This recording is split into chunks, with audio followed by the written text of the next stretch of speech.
এইবার আপনাদেরকে বলি বাবা দুটি কথা, এক হচ্ছে দেওবন্দি, এক হচ্ছে লামাযহাবী। নিজেকে বলে আহলে হাদিস, কিন্তু হাদিসের হওয়া মানে না।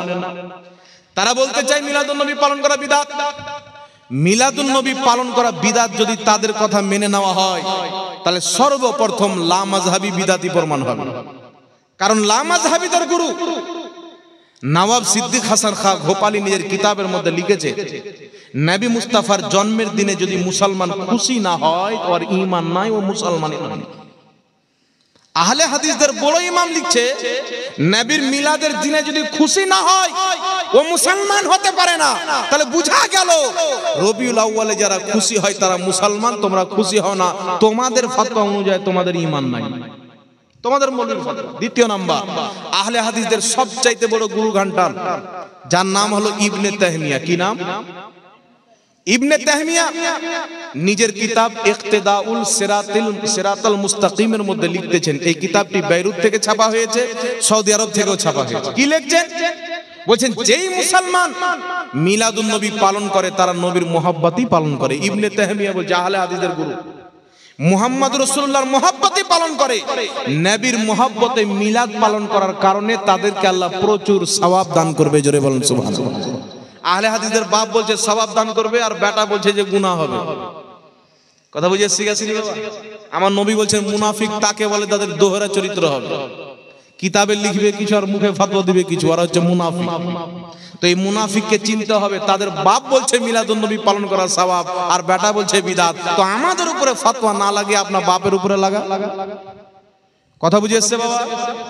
এইবার চলে আসেন সকলের গ্রহণযোগ্য মুহাদ্দিস। বাংলাদেশে একটা শয়তান আছে মুজাফফর বিন মুহসিন, নাম শুনেছেন?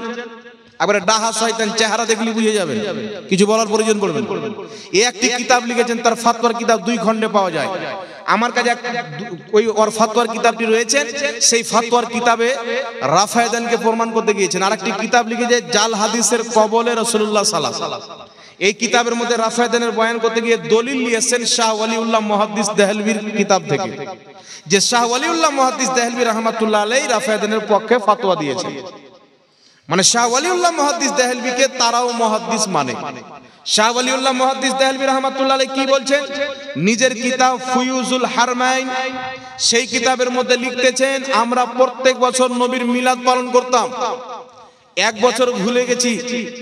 যেই দিন মিলাদুন নবী 12ই রবিউল আউয়াল হঠাৎ করে স্মরণে এসে আজকে তো নবীর জন্মদিন, কোনো প্রস্তুতি নিনি, শুধু বাড়িতে কিছু বাদাম ভিজা ছিল সে নিয়ে এসে আমরা ফাতিহা করে নবীর মিলাদ পালন করলাম। রাত্রে ঘুমিয়েছি, মুহাম্মদ রাসূলুল্লাহ স্বপ্নে এসেছে। মুসলিম শরীফের হাদিস, মিশকাত শরীফের হাদিস, রাসূল পাক বলছেন মান রাআনি ফিল মানাম ফাকাদ রাআল হক। যেই ব্যক্তি স্বপ্নে আমাকে দেখলো সে আমাকেই দেখলো। শয়তান আমার রূপ ধারণ করে আসতে পারে, শয়তান আসতে পারবে নবীর রূপ ধারণ করে? যে নবীকে দেখলো সে নবীকে দেখলো। শাহ ওয়ালিউল্লাহ মুহাদ্দিস দেহলভি রাহমাতুল্লাহ আলাইহি যার কিতাবের রেফারেন্স দিয়ে মুজাফফর বিন মুহসিন লামাযহাবীদের ট্যাপসা বুজুর্গ সে কিতাব লিখেছেন, যার হাওয়ালা দিয়েছেন, যাকে সবাই মুহাদ্দিস মানে, আহলে হাদিসদের মুহাদ্দিস, দেওবন্দীদের মুহাদ্দিস, আমরা সুন্নি জামাতওয়াতিনাকে মুহাদ্দিস মানি। তিনি বলছেন শুধু চানা ভিজা ছিল বাদাম, সেই বাদামের ফাতিহা করে মিলাদুন নবী পালন করলাম। মিলাদুন নবী পালন করার পর রাত্রে ঘুমিয়েছি, স্বপ্নে মুহাম্মদ রাসূলুল্লাহ এসে বলছেন, এই ওয়ালিউল্লাহ আমি জানি তোমরা যে আমার মিলাদ পালন করেছো, আমি মুস্তাফা খুশি হয়ে তোমাকে দিদার দিতে এসেছি। জোরে বল সুবহানাল্লাহ।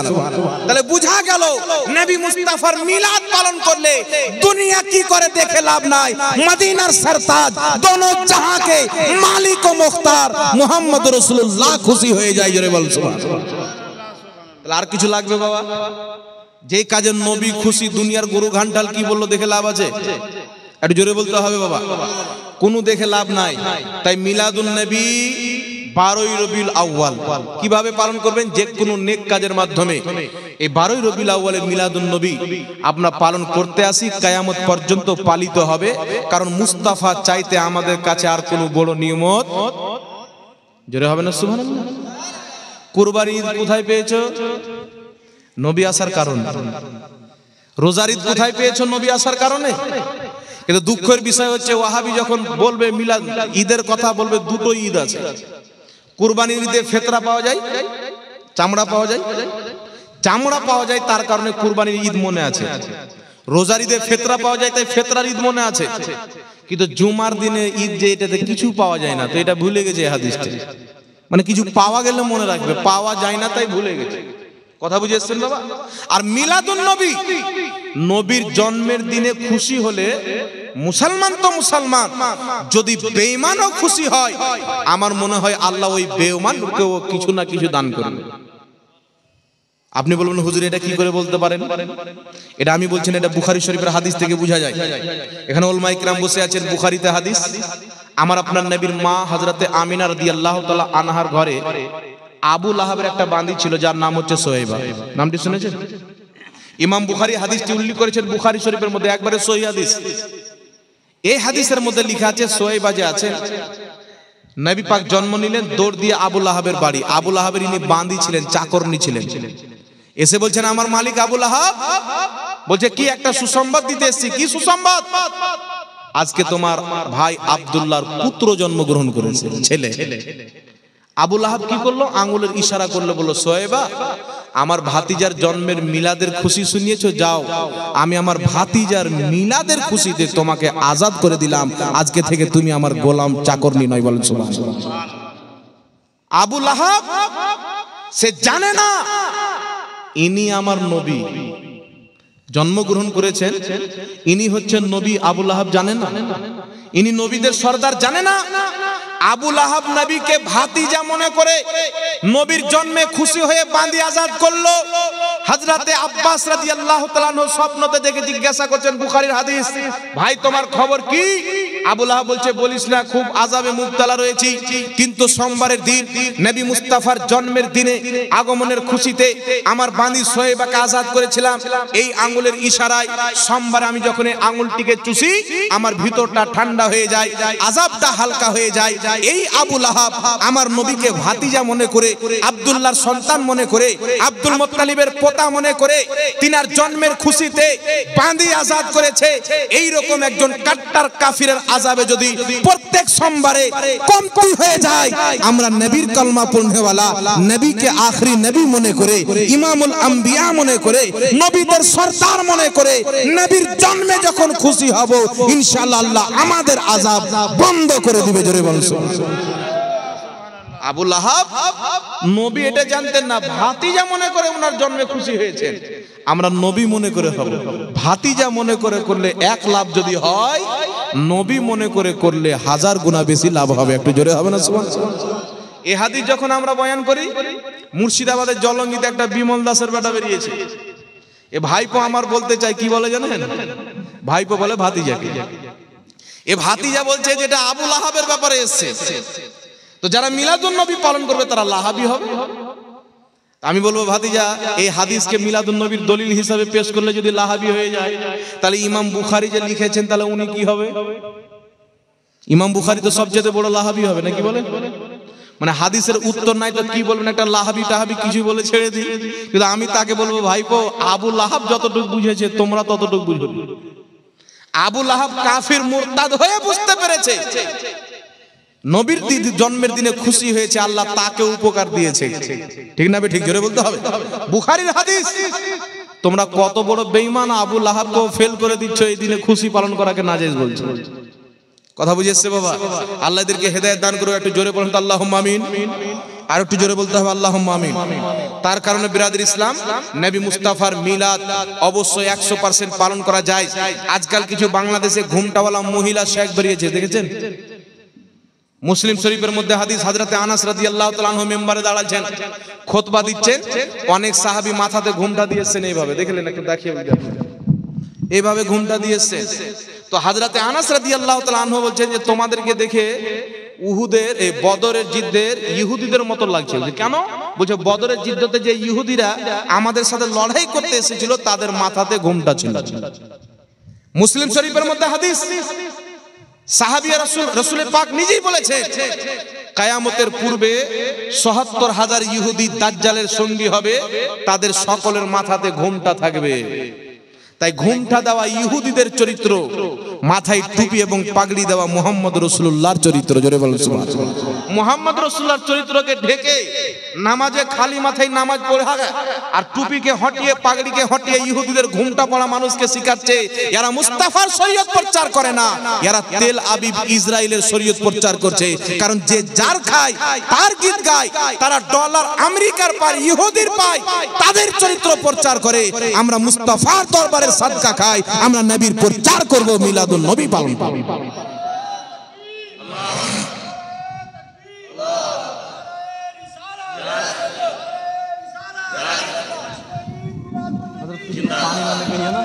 পানি নেই স্টেজে।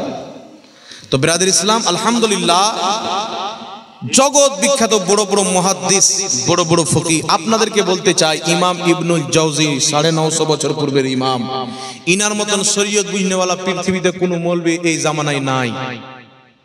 কথা বুঝেছে?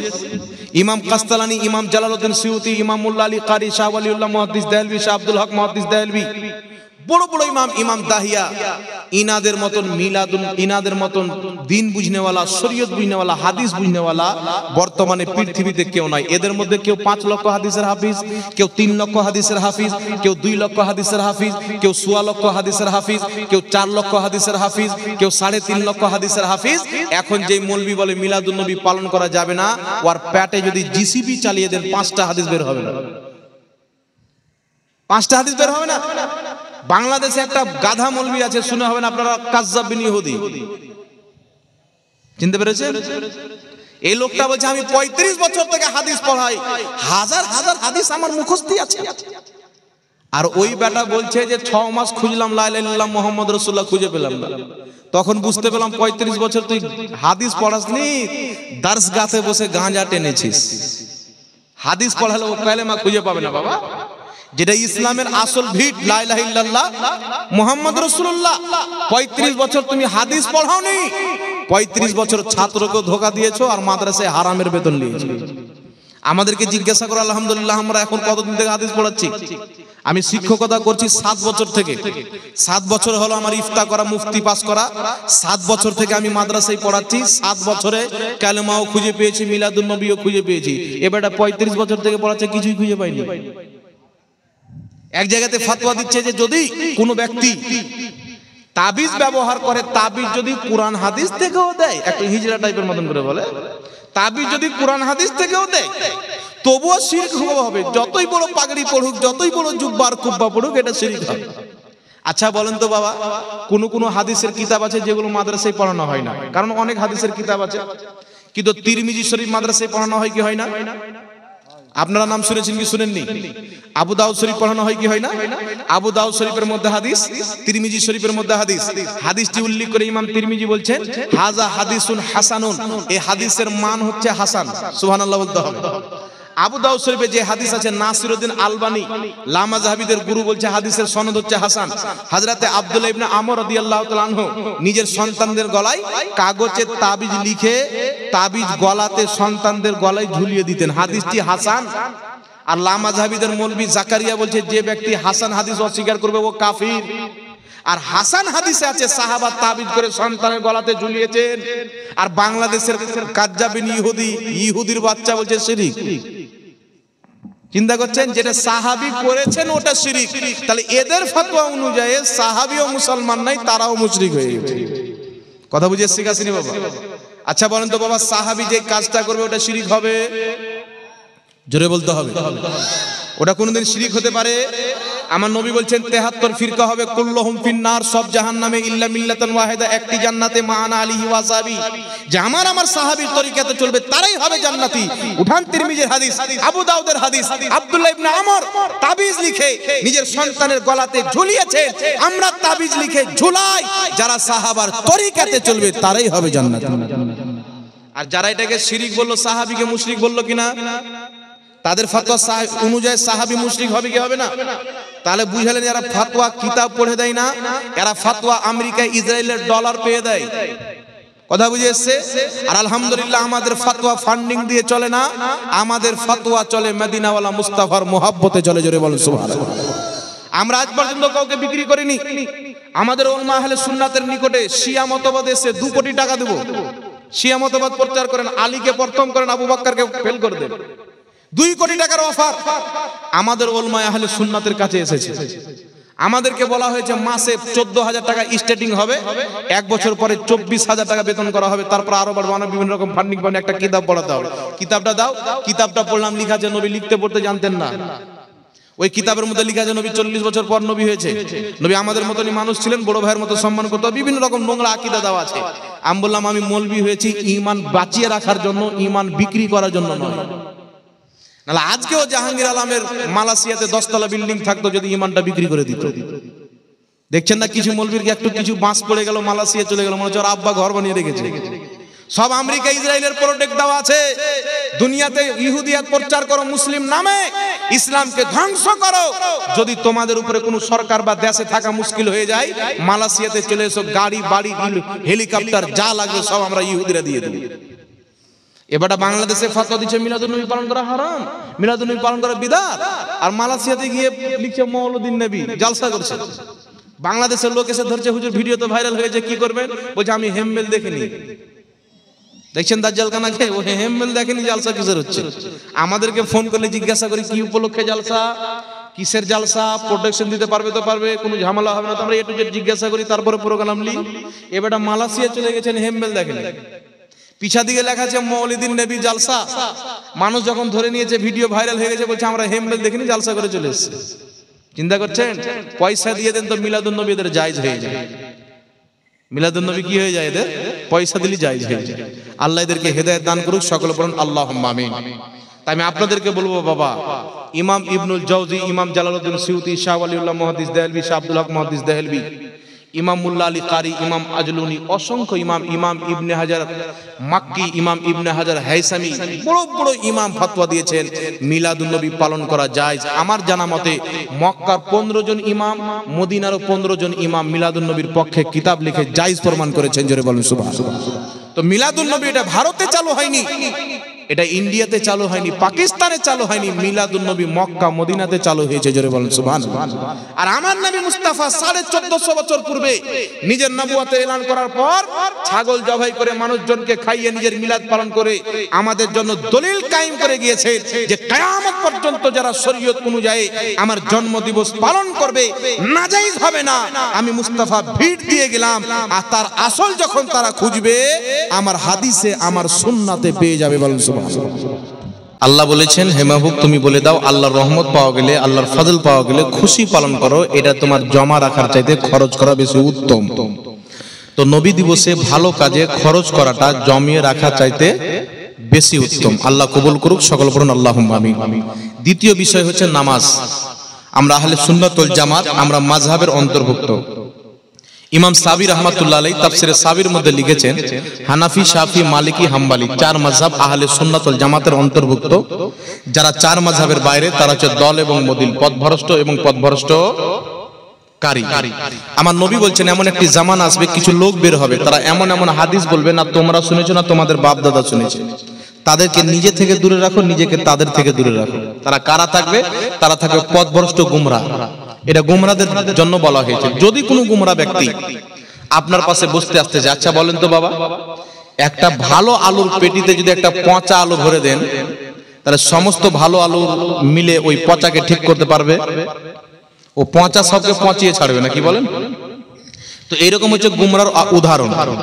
কোন গুমরা ব্যক্তি, একটি কথা মনে রাখবেন, বর্তমান জামানাতে আমরা যাদেরকে ওয়াহাবি বলে চিনি, দেওবন্দি বলে চিনি, তাদের অনেকের উপরে কুফরের ফতোয়া আছে, অনেকের উপরে নাই। তাদের মধ্যে অনেক আছে যাদের আকীদা কুফর পর্যন্ত গিয়ে থাকলে তারা কাফির। যাদের আকীদা কুফর পর্যন্ত যায়নি তাদেরকে বলা হয় গুমরা। গুমরা থেকেও বেঁচে থাকা আমার আপনার ঈমানি দায়িত্ব। কথা বুঝে এসেছে? দুনিয়াতে ঈমানদার ছেলে শেষ হয়ে যায়নি যে আমরা আমাদের মেয়ের বিয়ে গুমরার সাথে দেব। যদি কোনো মৌলবি বলে একটা জিনিস জায়েজ হলি যে আপনাকে করতে হবে, কিছু মৌলবির কথাতে যদি মেনে নি যে গুমরাকে মেয়ে দেওয়া যায়, তো কি ঈমানদার মরে গেছে যে গুমরাকে বেটি দেব? আপনার বেটি হেদায়েত প্রাপ্ত সুন্নি জামাতের, আপনি একজন গুমরাকে বেটি দিলেন, তো আপনার বেটিকেও গুমরা করবে কি করবে না? আপনি যখন মরবেন আপনার স্ত্রী মরে ফোন করে বলো আব্বা 40 চাহরম করিও না, মা জাহান্নামে চলে যাবে। কথা বুঝে এসে গেছেন? মাজার যেও না, ঈমান চলে যাবে। একটা লোক বলছে হুজুর এক বক্তা শুনলাম যে গুমরাকে বেটি দেওয়া জায়েজ, বক্তব্য শুনে টুনে আমার বেটির বিয়ে দিয়ে দিলাম। তোমার জামাইয়ের নাম কি অমুক। একদিন দেখা হলো, আর জামাইকে বলছে ভাই তোমার শ্বশুর বাড়ি কোনটা? বলছে বলিয়েন না হুজুর, আমার শ্বশুর হচ্ছে আপনাদের মতনই মুশরিক কাফির। আচ্ছা বলেন তো বাবা, ওকে গুমরা মনে করে বেটি দিল, ও ওকে মুশরিক বলছে, তাহলে ওর জামাই গুমরা আছে না কাফির হয়েছে? কোন মুসলমানকে মুশরিক বলা তো কুফরি।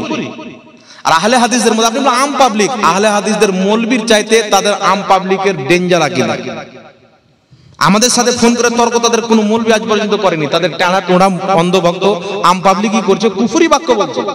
তারা বলছে যত সুন্নি আছে এরা সব মুশরিক এবং কাফির। তো আম পাবলিক হোক আর ঘাস কাটবা হোক আর জাহিল হোক, যদি কোনো সুন্নিকে মনে করে যে এই সুন্নি হচ্ছে মুশরিক, কবর পূজারী, মাজার পূজারী, কাফির, তাহলে মুসলমানকে কোনো ব্যক্তি যদি মুশরিক কাফির বলে, ফাতোয়া তার উপরই পড়বে। বুখারীর হাদিস, সে নিজে কাফির হয়ে যাবে। কথা বুঝে শিখাচ্ছি বাবা। আর আপনার কাছে এরকম চারাক আর এরকম লালটন নাই যে আপনি খুঁজে পাবেন যে গুমরাকে। আপনি গুমরা বলে দিলেন, হতে পারে আকীদার মধ্যে কুফরি আছে, আর থাকবে আর কোনো মানে নাই। তার কারণে গুমরা থেকেও বেটি দেওয়া থেকে বাঁচতে হবে। আপনি যদি জিজ্ঞাসা করেন হুজুর বাঁশের গাছ আছে না, বাঁশের পাতা খাওয়া জায়েজ না না জায়েজ? তো বাঁশের পাতা খাওয়া জায়েজ, কেউ না জায়েজ বলবে? পাতাটা কি নাপাক? কথা বলেন। তা আপনি গিয়ে তবে একটি কথা মনে রাখবেন, আমরা আহলে সুন্নাত ওয়াল জামাত, আমাদের নামাজের একটাও এমন আমাদের নামাজের মধ্যে কোনো আমল আমাদের নাই যার পক্ষে নবী মুস্তাফার সহিহ হাদিস নাই। কথা বুঝে এসেছে? হাত বাঁধা থেকে নিয়ে ফরজ নামাজের পরে দোয়া এবং সম্মিলিত দোয়া পর্যন্ত প্রত্যেকটা আরকান নবী মুস্তাফার সহিহ হাদিসের মধ্যে লিপিবদ্ধ রয়েছেন। অতি শীঘ্রই মুফতি সাহেবের একটি বই আছে, হাদিস ও মুহাদ্দিসের দৃষ্টিতে সহিহ নামাজ। এই বইটা অতি শীঘ্রই বেরিয়ে যাবে, আপনারা নেওয়ার চেষ্টা করবেন। একটি গ্রুপ খোলা হয়েছে, গ্রুপটার নাম হচ্ছে আস-সুন্নাহ প্রকাশনী। এটি হচ্ছে গ্রুপের নাম। গ্রুপের লিংক আমরা এখানে কিছু কিছু লোককে যাদের সাথে পরিচয় আছে, যাদের নাম্বার আছে, সাতমারাতে পাঠিয়ে দেব। আপনারা সবাই জয়েন্ট হওয়ার চেষ্টা করবেন। কিতাব যখন বের হবেন, এই কিতাবগুলি আপনারা খরিদ করবেন, কেনার চেষ্টা করবেন। কিতাবগুলো নেবেন, নিজে পড়বেন, বাড়ির লোককে পড়াবেন, আপনার ঈমান আকীদা আরো মজবুত হবে। এতদিন যারা বলেছে যে হানাফিদের নামাজ জাল, আলহামদুলিল্লাহ তাদের দাঁত ভাঙা জবাব আমার বড় ভাই মুফতি আমজাদ হোসেন সিমনানি সাহেব দিয়েছেন। অতি শীঘ্রই আপনাদের সামনে বইটা আসবে। আর ইনশাআল্লাহ এই বই যারা পড়ে নেবে, আমাদের ঈমান তো আল্লাহ মজবুত রেখেছেন, আলহামদুলিল্লাহ আরো বেশি মজবুত হয়ে যাবে। বলেন সুবহানাল্লাহ। তো আপনারা সবাই নেওয়ার চেষ্টা করবেন। একটি কথা শর্টকাটে বলে দিই, নামাজে হাত বাঁধা, বুকের উপরে হাত বাঁধার সহিহ মারফু মুত্তাসিল কোনো হাদিস নাই। একটি হাদিস যেটি পেশ করা হয় আবু দাউদ শরীফের মধ্যে, তাউস রাহমাতুল্লাহ আলাইহি বলেছেন নবী বুকের উপরে হাত বেঁধেছেন। আমার কাছে একটি ভিডিও আছে, জলঙ্গির বিমল দাসের বেটা, এই লোকটা ফতোয়া দিচ্ছে যে তাউস রাহমাতুল্লাহ আলাইহি বলছেন যে আমি নবীকে দেখেছি তিনি বুকের উপরে হাত বেঁধেছেন, অথচ তিনি নবীকে দেখেননি। কত বড় দাজ্জাল কানার বেটা, দাজ্জাল কানা। তাউস রাহমাতুল্লাহ আলাইহি হচ্ছেন তাবেঈ, যিনি সাহাবীকে দেখেছেন, নবীকে দেখেননি। ইমাম সিউতি রাহমাতুল্লাহ আলাইহি আল হাবিলিল ফাতাওয়ার মধ্যে লিখছেন তিনি বড় তাবেঈ ছিলেন, কিন্তু সাহাবী ছিলেন না। তো যিনি সাহাবী নয়, নবীকে দেখেননি, বিমল দাসের বেটা বলছে, তিনি বলছেন নবীকে দেখেছি, উনি বুকের উপরে হাত বেঁধেছেন। তাহলে যে ব্যক্তি বেঈমান বলবে, বেঈমানের কোনো এলাজ আছে বাবা? মিথ্যুকের কোনো এলাজ নাই। আল্লাহর পক্ষ থেকে যদি হেদায়েত হয় তাহলে হবে, আমি আপনি তাকে সুধার করতে পারবো? আল্লাহ যখন চাইবে তখন হবে। আরেকটি কথা বলে দিই, আবু দাউদ শরীফের হাদিসটা হচ্ছে মুরসাল। মুরসাল মানে তাবেঈ নবীর কথা বলেছেন, মাঝখানে সাহাবী নাই, ইনকিতা।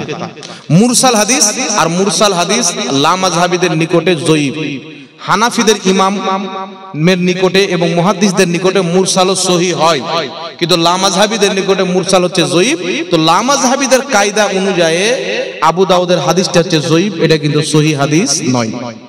দ্বিতীয় কথা, সহিহ ইবনে খুজাইমার হাদিস একটি বলা হয় নবী বুকের উপরে হাত বেঁধেছেন। সহিহ ইবনে খুজাইমার হাদিসকে জুবের আলী জাইলা মাযহাবীদের গুরু যঈফ বলেছেন, কাজী শাওকানি যঈফ বলেছেন, নাসিরউদ্দিন আলবানী নিজেই তার সনদকে যঈফ বলেছেন। তো তার কারণে বুকের উপরে হাত বাঁধার একটাও সহিহ মারফু হাদিস একটাও নাই। কোন বাপের বেটা জন্মগ্রহণ করেনি যে একটা হাদিস দেখিয়ে দেবে। আমি একটা চ্যালেঞ্জ করেছিলাম, কেউ বুকের উপরে হাত বাঁধার একটা সহিহ মারফু হাদিস যদি দেখিয়ে দেয় তাকে 5 লক্ষ টাকা পুরস্কার দেবো। কিছু ভেড়া বকরি ছাগল চ্যালেঞ্জ অ্যাকসেপ্ট করছে, মানে ওর বাড়ির স্ত্রীটাও চিনে না যেটা আমার স্বামী, তাহলে ওর চ্যালেঞ্জে উত্তর দেওয়া যাবে বাবা? ওদের যারা বড় বড় বাপ আছে ইনশাআল্লাহ আমাদের সাথে বসাক, আমি রেডি আছি নিটাই। আর আমি আমার চ্যালেঞ্জের উপরে কায়েম আছি, দিব 5 লাখ টাকা, প্রমাণ করো কোনটা সহিহ হাদিস আছে। কিয়ামত তো আসবে কিন্তু প্রমাণ করতে পারবে না। দ্বিতীয় কথা, নাভির নিচে হাত বানার আমাদের নিকটে সহিহ হাদিস রয়েছে। ইমাম নিবামি রাহমাতুল্লাহ আলাইহি নিজের কিতাব আসারুস সুনানের মধ্যে হাদিস লিখেছেন। হযরত আলকামা ইবনে ওয়াইল ইবনে হুজর নিজের পিতা থেকে বর্ণনা করেন, তিনি বলছেন নবী পাকের ব্যাপারে, ওয়াদাউ ইয়ামিনাহু আলা শিমালিহি ফিস সালাতি তাহতা সুররা। নবী পাক সাল্লাল্লাহু আলাইহি ওয়াসাল্লাম ডান হাত বাম হাতে রেখে নাভির নিচে বেনেছেন। ইমাম নিবামি বলছেন হাযা হাদিস ইসনাদুহু সহিহ, এই হাদিসের সনদ সহিহ, বলেন সুবহানাল্লাহ। নবী পাক সাল্লাল্লাহু আলাইহি ওয়াসাল্লাম আস্তে আমিন বলেছেন, হাকিম আল মুস্তাদরাকের মধ্যে সহিহ হাদিস রয়েছে। নবী পাক সাল্লাল্লাহু আলাইহি ওয়াসাল্লাম বলেন, বুখারীতে যে ব্যক্তি সূরা ফাতিহা পড়ল না তার নামাজ হলো না। হযরত জাবির ইবনে আব্দুল্লাহ রাদিয়াল্লাহু তাআলা আনহু বলেন, তিরমিজি শরীফের মধ্যে হাদিস, ইমাম তিরমিজি হাদিসটিকে সহিহ বলেছেন। তিনি বলেন যে ব্যক্তি সূরা ফাতিহা পড়ল না তার নামাজ হলো না, ইল্লা আইয়াকুনা ওয়ারা আল ইমাম, কিন্তু ইমামের পিছনে থাকলে সূরা ফাতিহা পড়তে হবে না। কথা বুঝে শিখাছিনি বাবা? তাই ইমামের পিছনে সূরা ফাতিহা পড়া আমাদের নিকটে অবৈধ, পড়া চলবে না। আরেকটি কথা বলে দিই, নামাজের ফরজ নামাজের পর আমরা দোয়া করি। ফরজ নামাজের পরে দোয়া সাহাবায়ে কেরাম করেছেন। আল বেদায়া ওয়ান নেহার মধ্যে ইমাম ইবনে কাসির হাদিস লিখেছেন, হযরত আলা বিন হাজরামি সকল সাহাবাকে নিয়ে সম্মিলিতভাবে ফজরের ফরজ নামাজের পরে তিনারা দোয়া করেছেন। আমার আপনার নবী হাত তুলে দোয়া করেছেন। নবী বলেছেন, যেই ব্যক্তি নামাজের পরে মুক্তাদিকে বাদ দিয়ে দোয়া করলো সে নাইনসাফি করলো, অর্থাৎ মুক্তাদিকে সঙ্গে করে সবাই মিলে আল্লাহর দরবারে দোয়া করবে, বলেন সুবহানাল্লাহ। নবী বলেছেন, যেখানেই মুসলমান দলবদ্ধভাবে দোয়া করে, একজন দোয়া করে বাকি সবাই আমিন বলবে, আল্লাহর প্রতি ওয়াজিব হয়ে যাবে তারা যা চাইবে তা দেওয়া। তো নবীর আম হুকুম আছেন, জানাজার নামাজ পর, ফরজ নামাজের পর, জালসাতে জুলুসে যেখানেই চান সম্মিলিতভাবে হাত তুলে দোয়া করা আমার আপনার নবী জায়েজ করেছেন। জোরে বলতে হবে সুবহানাল্লাহ। কেউ যদি বলে এখানে করা যাবে না, এখানে করা যাবে না, ও হচ্ছে বিদাতি। নবীর হুকুমের মধ্যে ট্যাং আড়াচ্ছে, ওর ট্যাং কেটে ফেলতে হবে, কিন্তু দোয়া বাদ দেওয়া যাবে না। কথা বুঝেছে? আল্লাহ বুঝার তৌফিক দান করুক।